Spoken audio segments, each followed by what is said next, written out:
What up, what up, what up? Welcome back to Lockdown Universe, home of the bizarre, peculiar, and of stories of UFO legend and paranormal lore. Welcome back, welcome back. Happy to be back. Hopefully you guys are doing excellent and taking care of yourselves. Yes, we're back here in this lab. We've got multiple labs that we hang out in. And we've got the dead kitty back up in here. Yes, we do. We've got alien baby over here. Yes, we do. And we've got alien head over here. He's coming to abduct you. So, hey, check this out. Really interesting stuff. Today, a new report came out that talks about a whole bunch of cell phone services being down and out. AT&T, Verizon, T-Mobile, all of them. From LA to New York, New York to LA, Chicago, Texas, everywhere. Phone services are out, but luckily we got Wi-Fi, so we seem to be okay.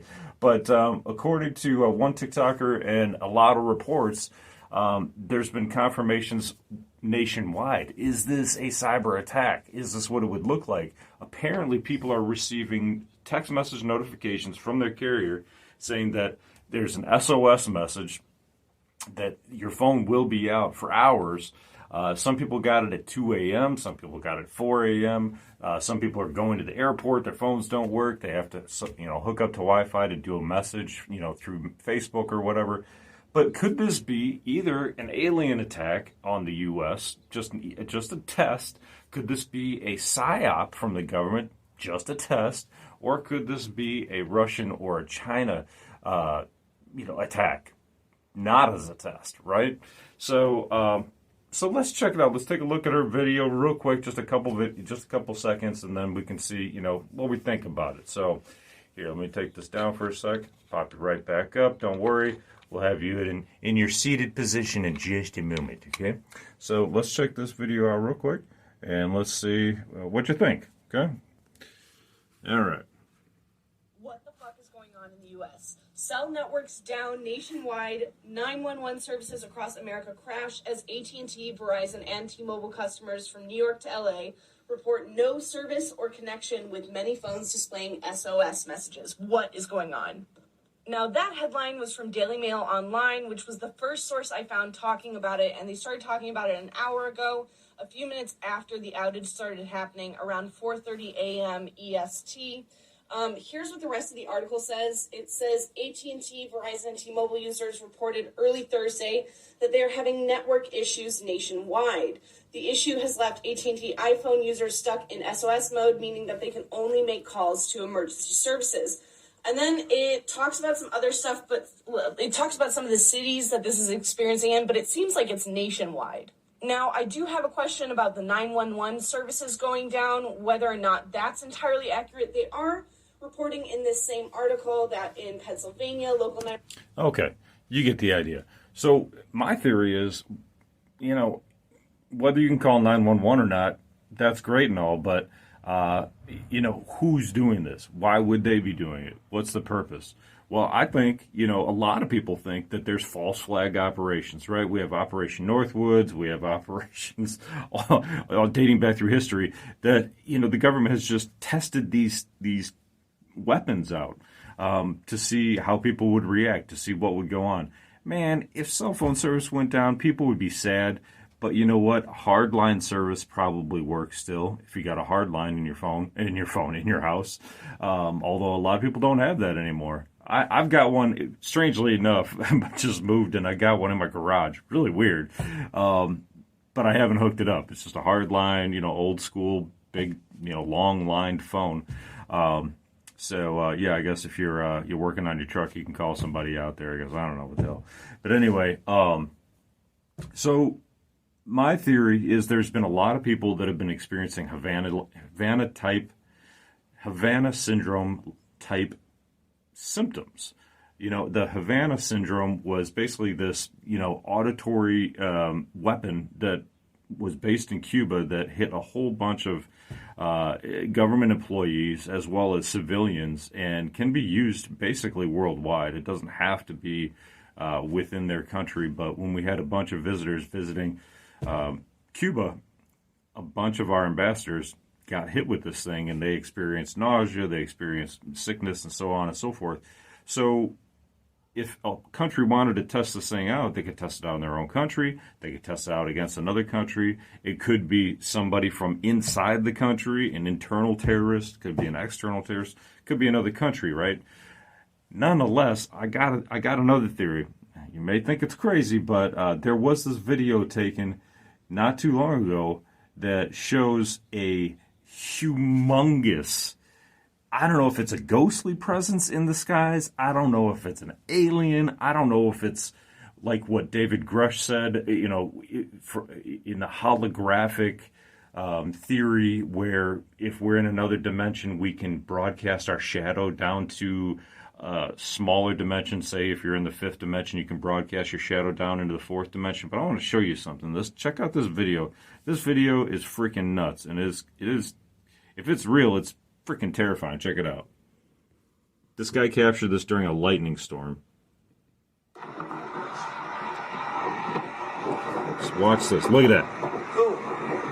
Holy fucking shit, guys. Yeah, boy. Let's watch that again. Watch. It'll still be walking across. Check this out.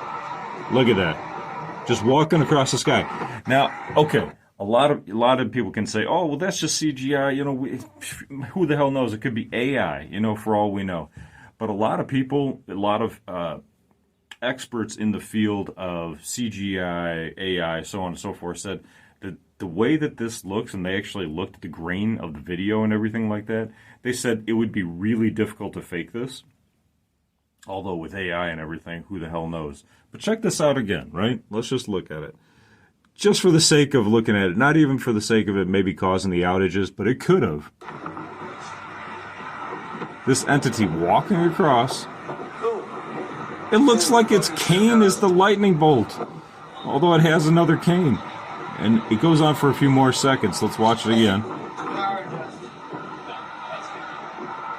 Look at that thing. Just walking across, just cruising across like it's no big deal. It gets windy. And it looks like the thing starts walking across the rest of the sky. I wanted to say it didn't look like it was on repeat, because that would kind of suck, because then it would look like it was really fake. But, see, then it looks like it's walking the other way. So to me, it looks like it's kind of legit. I mean, hey, you can make fun of me all you want. I don't really give a crap, right? I'm just showing you guys stuff that I find. But I think it is kind of fascinating to look at this stuff and kind of put pieces of the puzzle together. Could it be another entity? Maybe an entity from Inner Earth? Could it be an entity like this, what they call the Sky Man? It looks like the goddamn Grim Reaper to me. It looks like the Grim Reaper in real life, except it's like hundreds of feet tall. When you look at, there's a tree out there in the video. The tree is probably looks like it's about 20 feet tall, and it's close. This guy looks like he's like, I don't know, miles away, and he's like up into the heavens, and it looks exactly like the Grim Reaper. Interestingly enough, during the Queen's funeral procession, last year, there was a Grim Reaper style looking gentleman walking past the entrance point or exit point of the funerary procession, and a lot of people said, "Well, oh no, that's just that's part of the garb of one individual who might take part in a procession of a queen's funeral." But in my mind, it didn't look like anybody that should be there. It looked like the legit Grim Reaper. And a lot of people would say, "Oh, well, if it was a ghost or another entity, you'd be able to see through it. It'd be translucent." Well, that's not always the case. A lot of people, and I could quote different stories here, but a lot of people who encounter ghosts and different entities, they say they are real. They say they, as real as you and I. There's an experience up here, and not to get too far off topic, but it's a ghost experience, so it's still paranormal. There's a story from up in Chicago where there's a woman by the name of Mary. They call her Resurrection Mary, okay? And Resurrection Mary liked to go out, and she had been run over by a horse carriage back in the early 1900s or late 1800s. I think it was early 1900s. And she died. So they buried her in Resurrection Cemetery just outside Chicago. And a lot of people have been picked up or have picked her up. She's been hitchhiking on the side of the road, and they've picked her up, whether it's a taxi cab driver, whether it's just a gentleman driving, but it's always a male individual. And she says, hey, I want to go dancing when she gets picked up. She's like, hey, I'm on my way to this ball, and there used to be a ballroom down the road. And they would take her out, and they would go dancing with her, and they'd kiss her on the lips, and she would feel cold, but other than that, she looked like a real person. They could feel her, and then she'd say, hey, I have to go home, and they'd go drop her off, and it'd be somewhere in, around the midnight time, and as soon as they would go past the cemetery, she would disappear. She would disappear out of the car. Many people have seen her just holding the bars after she's disappeared out of the car, just screaming. Looking like she's screaming. In fact, that story actually had the bars burning and where she was holding it. And people would go and look at these bars that had burnt and melted. And you could see they were blacked out. They were blacked and burnt for where she was holding it. It was such a what do you call it, tourist attraction that they actually had to take it down. They cut it out so that nobody would want to go and check it out anymore. It was really interesting. So these entities can look ghostly or they can look real. And when we're talking about things that can actually have an effect on our world, whether it's taking down phone lines or causing power outages or, having a real effect on our network and our infrastructure, we have to keep in mind that it might not necessarily be what we think it is. It might be some sort of entity, engaging in our lifestyle and in our world. So it's something to think about as we move forward today, and we think about, okay, what kind of conspiracy is this? Is this a governmental conspiracy? Is this a company conspiracy? Maybe the companies are just faking the outages, but there's multiple outages in different companies, AT&T, Verizon, and even Cricket Mobile. I saw in some of the comment sections were out. It could be a natural phenomena. It could be, a lot of people say that there's sun flares, and sun flares can have an effect on our infrastructure and our energy systems. That could be the case. Or it could be this sky man walking around just causing electricity and taking out the power around the country.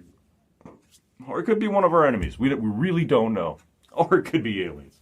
Nonetheless, it is an interesting story. I just wanted to bring it to you and talk to you a little bit about it today. It's going around in the news, so think about it. Use your logical brain. I mean, whether you think the Sky Man is illogical, that's fine.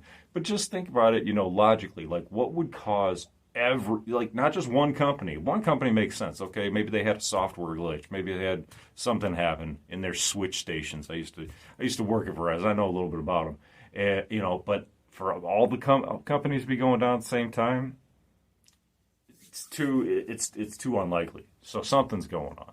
So keep your eyes and your ears open today, guys. Nonetheless, I hope you guys are having a fantastic day, taking care of yourself spiritually, emotionally, physically. Don't worry about phones. Stay off your phone for the fucking day, man. Enjoy your life. Go for a walk. Tell your boss you can't come in. Whatever, man. Have a great day out in nature. We don't need the damn phones as much as you think we do.